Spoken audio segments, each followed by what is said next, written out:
کیا قرآن میں صرف متقین کے لیے ہی ہدایت ہے؟ ہاں جی، قرآن میں متقین کے لیے ہدایت ہے، لیکن یہ متقین انڈیا پاکستان بنگلہ دیش والوں نے جو سمجھا ہے نا کہ جس کی شکل نورانی ہو، داڑھی لمبی ہو، پگڑی لمبی ہو، وہ متقین ہے۔ متقین کا مطلب ہے، یہ تو بلکہ قرآن کے سٹارٹ میں ہے نا، اعوذ باللہ من الشیطان الرجیم، سورۃ البقرہ میں اللہ فرماتا ہے کہ الف لام میم ذالک الکتاب لا ریب فیہ، یہ وہ کتاب ہے جس میں شک کی کوئی جگہ نہیں ہے، ھدی للمتقین، یہ ہدایت ہے ان کے لیے جو لوگ ڈر جائیں۔ وقار بھی میں کہتے ہیں خوف اور ڈر کو، بچنے کو، جو ڈر جائیں۔ کیا ڈریں؟ اس کانسیپٹ سے کہ ہماری مرضی کے بغیر ہمیں کسی نے پیدا کیا ہے، وہ ہمارے ساتھ کچھ بھی کرنے پر قادر ہے، تو اس سے فوراً فکر لگ جائے گی کہ میں اس سے پہلے کہ وہ مجھے پکڑ لے، میں اس کے دامن میں پناہ لوں، اس کی اطاعت اختیار کروں۔ وہ ہے ڈر جانے والے۔ اس کے لیے داڑھی ہونا شرط نہیں ہے، نورانی شکل ہونا شرط نہیں ہے، ایون مسلمان ہونا بھی شرط نہیں ہے، غیر مسلم بھی ہو تو وہ بھی اللہ تک پہنچ جائے گا، یعنی دین اسلام کے ذریعے اللہ تعالیٰ سے ہدایت دیتے ہیں۔ اور اکثر لوگ اس طرح کا کہتے ہیں کہ قرآن ڈائریکٹ نہیں پڑھنا چاہیے، کیونکہ قرآن میں تو ہے کہ متقین کے لیے ہدایت ہے، تو ہم تو بڑے گنہگار ہیں، تو ہم نیک لوگوں کے لڑ لگ جائیں۔ لڑ ان کے لگ رہے ہوتے ہیں جو ان کی چمڑیاں اتار رہے ہوتے ہیں، نذرانے ان سے وصول کر رہے ہوتے ہیں، ان کو وہ متقین سمجھ رہے ہوتے ہیں جو اپنی عبادت کروا رہے ہوتے ہیں بجائے اللہ کی کروانے کے۔ اس کا مطلب ڈر جانے والوں کے۔ باقی ایز اے ہول تو پورے قرآن میں ہر انسان کے لیے ہدایت ہے۔ یہ آیت تو ان کو یاد آتی ہے اور اس کو اپنا لقمہ اس کے منہ میں ڈالتے ہیں، وہ آیت کدھر جائے گی؟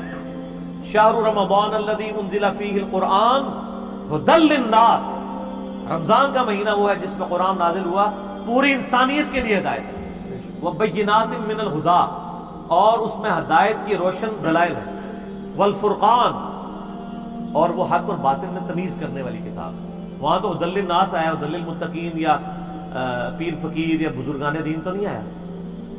پوٹینشلی قرآن میں ہر بندے کے لیے ہدایت ہے۔ یہ آج کل جو گورے اسلام قبول کر رہے ہیں، یقین صوفیاء اور بزرگوں اور علماء کی دعوت سے کر رہے ہیں۔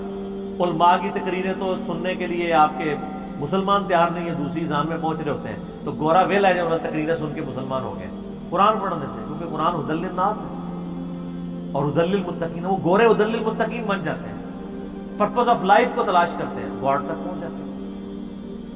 اس کے اوپر آپ یوٹیوب پہ کلپ دیکھیں، جوشوا جو امریکن یوتھ منسٹر تھے کرسچنز کے، مسلمان ہوئے ینگ ایج میں، کروڑوں لوگوں نے ان کی ویڈیو دیکھی ہے، how Bible led me to accept Islam, مجھے بائبل نے کس طرح رہنمائی کی کہ میں اسلام تک پہنچا، بائبل۔ تو وہ آپ کلپ دیکھیں تو اس میں آپ ان کی لائف سٹوری دیکھیں۔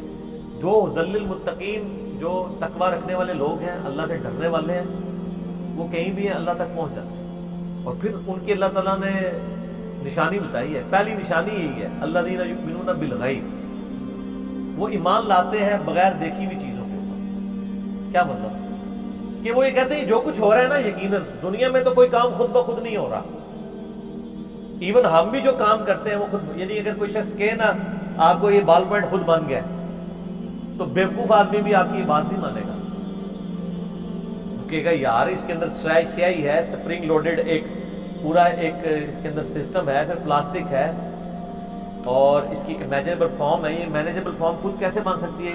اس کا کوئی کنسٹرکٹر ہے، بنانے والا ہے، کنسٹرکشن کرنے والا ہے۔ باقی یہ پوری کائنات کیسے چل رہی ہے؟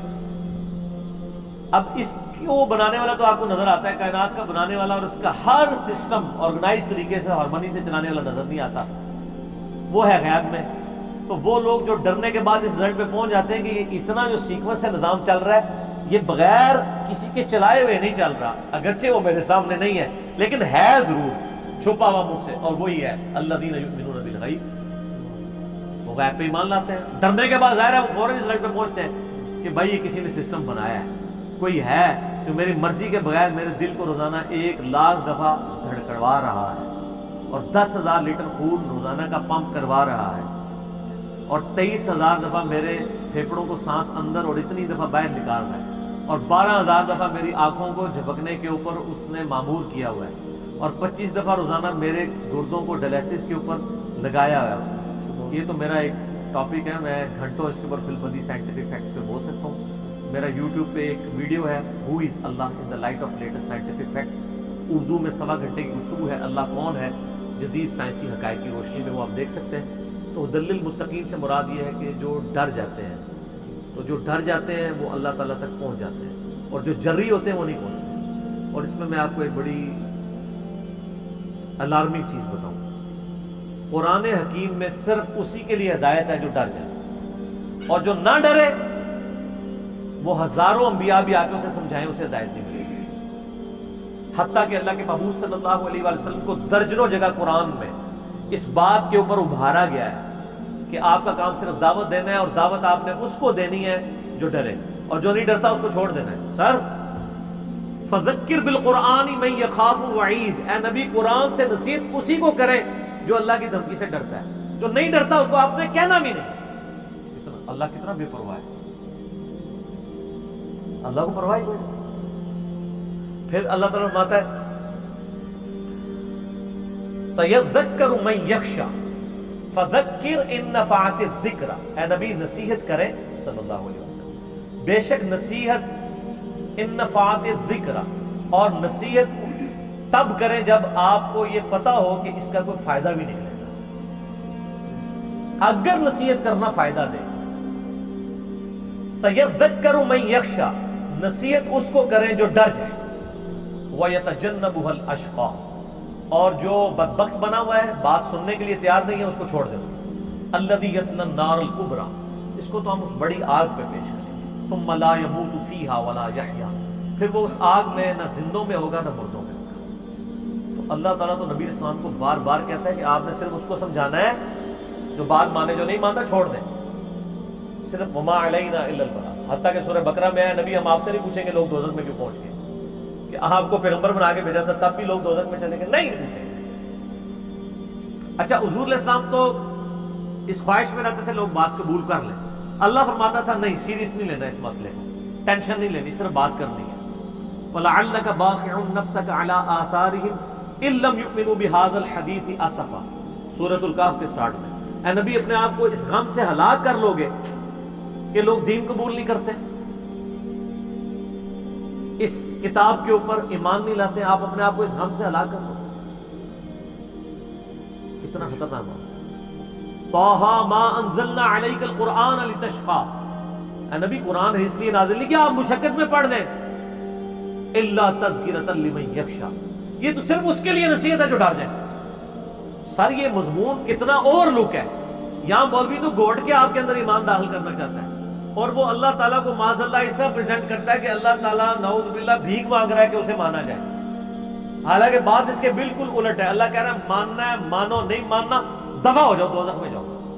اِنَّا هَدَيْنَاهُ السَّبِيلَ إِمَّا شَاكِرًا وَإِمَّا كَفُورًا، ہدایت کا راستہ دکھا دیا، جس کی مرضی شکر گزاری کی روش اختیار کرے، جس نے جانا ہے دوزخ میں جائے،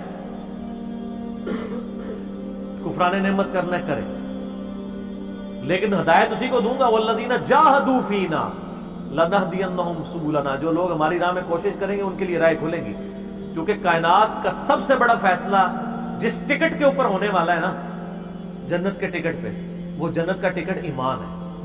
تو یہ کائنات کی سب سے قیمتی چیز ہے، اس سے مہنگا ٹکٹ کوئی نہیں ہو سکتا، یہ راہ چلتے نہیں آپ کو ملے گا، جو کوشش کرے گا اسی کو ملے گا۔ ہدی للمتقین کا مطلب ہے ڈر جانے والوں کے لیے۔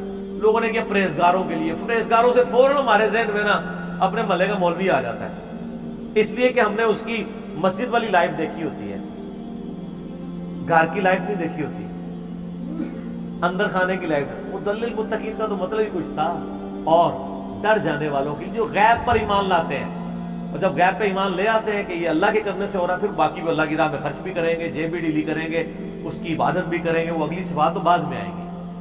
تو ہدی للمتقین کا مطلب ہے ڈر جانے والوں کے لیے ہدایت ہے، جو واقعی دھمکی سے ڈرے کہ یار تمہیں کسی نے پیدا کیا ہے، تمہاری مرضی کے بغیر پیدا کیا ہے، تو آگے خود سمجھ لو جس نے تمہاری مرضی کے بغیر تمہیں وجود بخشا ہے وہ تمہارے ساتھ کچھ بھی کر دے، تم کچھ بھی نہیں کر سکتے اس کے مقابلے میں۔ بلکہ دنیا میں بھی آپ برے سے برے حال میں بھی ہوں تو لوگ آپ سے صرف ہمدردی کر سکتے ہیں، آپ کی تکلیف نہیں دور کر سکتے۔ میں نے تو کئی لوگوں کو نزا کے عالم میں دیکھا ہے، کئی جوان موتیں دیکھی ہیں، ان کے ارد گرد ان کے سارے رشتہ دار بیٹھے ہوئے ہیں، لیکن ان کی تکلیف سے ایک بندہ ہی گزر رہا ہوتا ہے جو بیمار ہوتا ہے، یہ نہیں ہوتا کہ ایک بندہ کہتا ہے جی 10% آپ کی درد میں لے لیتا ہوں، 10% آپ کی اماں لے لیتی ہے، 10% آپ کے ابا جی لے لیتے ہیں، کر کے 90 ہم بانٹ لیتے ہیں، 10% آپ کر لیں۔ تو سر دنیا میں اگر ہم کسی کی تکلیف شیئر نہیں کر سکتے، آخرت میں تو کہانی ہی ختم۔ وہ تو قرآن میں جگہ جگہ آیا کہ انسان کہے گا میری بیوی بچے ماں باپ سب لے لیے جائے، مجھے چھوڑ دیا جائے۔ وہ ماں باپ وہ بھی بچے جن کے پیچھے میں نے حلال و حرام کی تمیز گنوا دی تھی، وہ لے لیے جائے مجھ سے۔ اور یہاں پہ انسان زیادہ ہمدردی کیا کر سکتا ہے؟ دیکھیں کتنا ہی کس پرسی ہے کہ تکلیف سے وہی بندہ گزرا ہے جو تکلیف میں ہے، باقی صرف مٹھاس کے 2 بول ہی بول سکتے ہیں، اور آخرت میں تو یہ بول بھی نصیب نہیں ہوں گے۔ تو اس سے پہلے کہ معاملہ تلپٹ ہو جائے، اللہ کی طرف آ جائے، قد افلح من تزکا، بے شک کامیاب وہی ہوا جس نے اپنا تزکیہ کر لیا، وذکر اسم ربہ فصلی، اور اپنے رب کا نام لے کے نماز پڑھی۔ بل تؤثرون الحیات الدنیا، بلکہ اصل مرض تمہارا یہ ہے کہ تم دنیا کی زندگی کو ترجیح دیتے ہو، والآخرۃ خیر وابقی، جبکہ آخرت بہتر بھی ہے اور ہمیشہ باقی رہنے والی بھی ہے، دنیا بدتر ہے اس کے مقابلے پہ اور ختم بھی ہو جانے والی ہے۔ ان ھذا لفی الصحف الاولی، یہی ایک یونیورسل ٹروتھ، ایک کانٹے کی بات جو تمام الہامی کتابوں میں تھی، وہ تمام صحائف جو اس قرآن سے پہلے نازل ہوئے، صحف ابراہیم و موسیٰ، چاہے وہ ابراہیم کے صحائف ہوں اور موسیٰ علیہ السلام کے صحائف، ایک ہی کانٹے کی بات تھی۔ تمام انبیاء کی دعوت کا خلاصہ یہی ہے کہ تم دنیا کی زندگی کو ترجیح دیتے ہو، آخرت کی طرف لوٹ آؤ جو باقی رہنے والی ہے اور بہتر۔ ٹھیک ہو گیا؟